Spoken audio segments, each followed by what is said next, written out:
So, you know how over the last few decades, all these years, the European Union wanted to come across as a, united front. All these European countries creating this nice family. And they're all on the same side, they all defend and support each other. But this mask has now been slipped thanks to Brexit and the trade talks that's been going on. As you know, on this channel, I've been keeping you guys up to date every day with our Brexit updates. This week, obviously, has been quite chaotic. Today, the European team are in London without Michel Barnier because he's a troublemaker. He's coming tomorrow to beg for the talks to resume. It's not really looking good for these guys because now we have all the European countries attacking each other, primarily attacking Brussels, and we're going to go through each one of them, the reactions that we've had from various MEPs. So some of them are taking the UK side, some of them are taking the French side on this with the fisheries. But first, let's start with Michel Barnier and his latest rant, because he's now exposing himself. Despite the difficulties we've faced, an agreement is within reach. If both sides are willing to work constructively, if both sides are willing to compromise, and if we're able to make progress in the next few days on the basis of legal texts, and if we're ready over the next few days to resolve the sticking points, the trickiest subjects. Oh, really? I mean, I did say that yesterday, but now he's talking about legal text. He now wants to talk about the trade negotiations properly. He's now taking it seriously. Really, I think it's a bit too late, because we now have a number of members of the European Union who have realised that the EU and the negotiating team have been lying to the whole of the continent. We have people like Nicholas Bay, who's one of the MEPs and obviously Eurosceptic. He's now obviously criticising the Brussels and the Michel Barnier's team because they've been lying about the whole situation, especially when it comes to fisheries and everything else. So firstly, let's go to his clip and see what he had to say about no deal. As a French Member of Parliament elected in Normandy, I am very worried about fisheries, a key issue for our countries today, and for mine in particular. Germany has already underscored that it's favourable to concessions, and you yourself, Mr Barnier, recently said that we had to be realistic, and I quote, when it comes to access to British waters. So it will be either weakness or a no deal, the lack of an agreement. And of course the perspective of failure is not one that's pleasing to me, but unlike what you've been saying for the past 4 years, the consequences of a no deal would be much worse for the EU than for the UK. Well, that's true. Nicholas Bay is absolutely right. As a French MEP, he's now saying that no deal will be worse for the European Union than it is for Britain. I've been saying this for a long time because the UK is one country. Managing one country going through a no-deal situation is a lot easier than managing 27 countries. But that's not the only reaction we've had. We now obviously have one of the Estonian MEPs, Mr. Madison, who's now saying that the UK is playing with the EU. And he's said, congratulations, Johnson. The EU was humiliated over his stance in the Brexit negotiations, according to this Estonian MEP. Essentially what he's been saying is that they've been insisting that the EU should have been much more kind of clever in terms of the way they've handled these negotiations, and obviously the no deal scenario, the consequences will hit the protectionist EU bloc more than obviously the UK. Also, obviously, speaking after Guy Verhofstadt, he said that it's always funny to hear the speeches of Mr. Verhofstadt because he's very active and funny, and they're full of power. And so that's one. But then you also have one of the German MEPs, obviously they're now saying that they won't have their way. So they've said that Angela Merkel and Ursula von der Leyen, obviously it's actually essentially their fault. You got Macron obviously talking about fisheries and all this stuff, but actually at the end of the day the management of the bloc is von der Leyen, and also she's best friends with Angela Merkel. Merkel has always been the main kind of person in charge of running these puppets.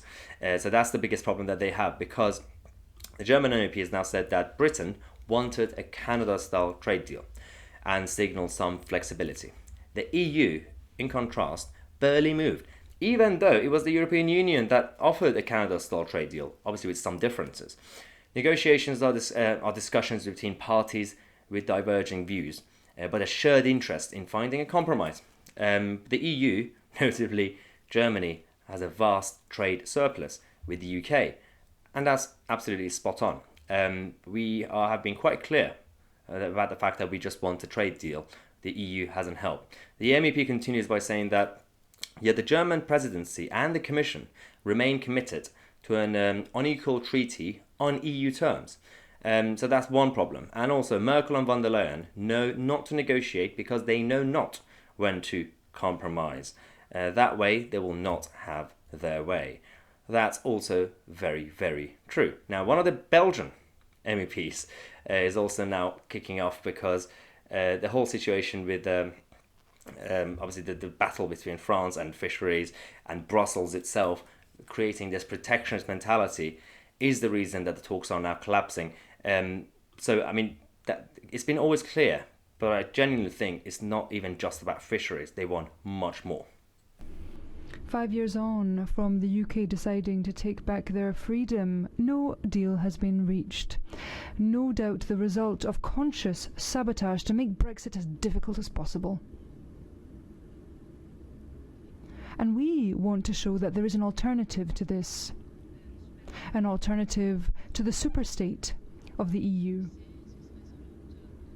If Brexit is a success, other countries will no doubt seek to imitate this, and that's what the EU wants to avoid at any cost.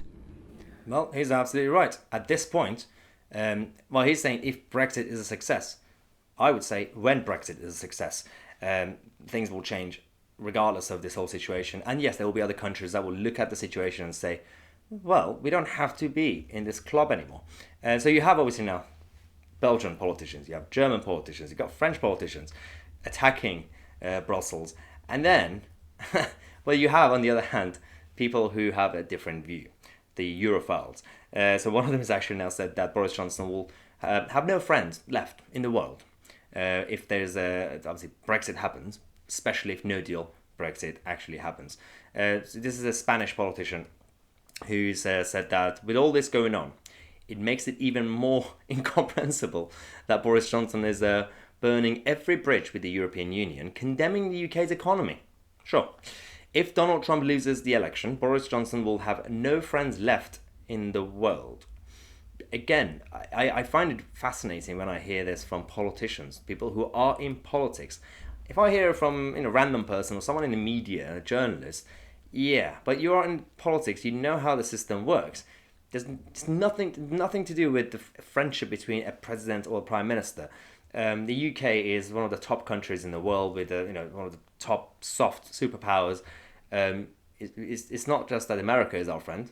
We're also friends with Canada, with Australia, with a number of other European countries. We're still friends with France and Germany, despite all this. We have alliances with Far East Asia, South Korea, Japan.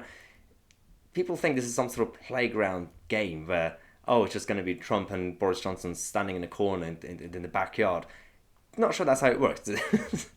And then you have a situation where Charles Michel, who's obviously the head of the European Council, who's also kicking off essentially at this point because fisheries is very important for him.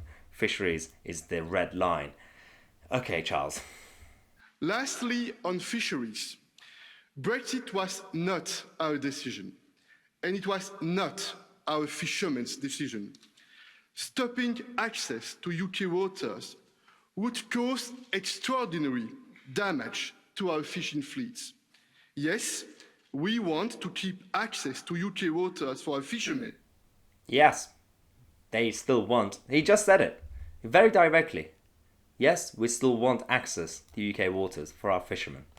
They're not even hiding it. They're not even being diplomatic, saying that, guys, yeah, let's cooperate, let's work together. Let's, see if we could deal with the fish that we have. We could share them maybe. There could be some quotas. No, we just want free access to UK waters. Okay, Charles Michel.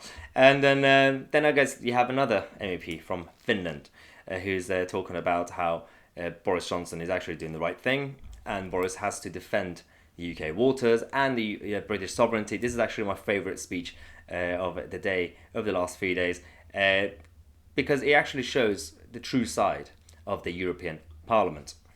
I have a message for Boris Johnson. Defend your fishing waters, etc. You have now an opportunity to take your sovereignty back. Use it. Yeah, this is the united front that the European Union has created. This nice European family. They're all on the same side, aren't they?